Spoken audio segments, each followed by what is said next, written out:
C Joseph Vijay எனும் நான் சட்டப்படி அமைக்கப்பெற்ற இந்திய அரசியல் அமைப்பின்பால் உண்மையான நம்பிக்கையும் மாறா பற்றும் கொண்டிருப்பேன் என்றும் இந்திய நாட்டின் ஒப்பில்லாத முழு முதல் ஆட்சியையும் ஒருமையையும் நிலை நிறுத்துவேன் என்றும் தமிழ்நாட்டு அரசின் முதலமைச்சராக உண்மையாகவும் உளச்சான்றின்படியும்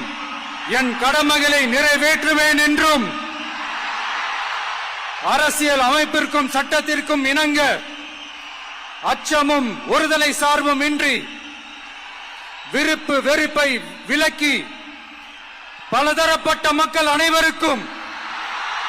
நேர்மையானதை செய்வேன் என்றும் ஆண்டவன் மீது ஆணையிட்டு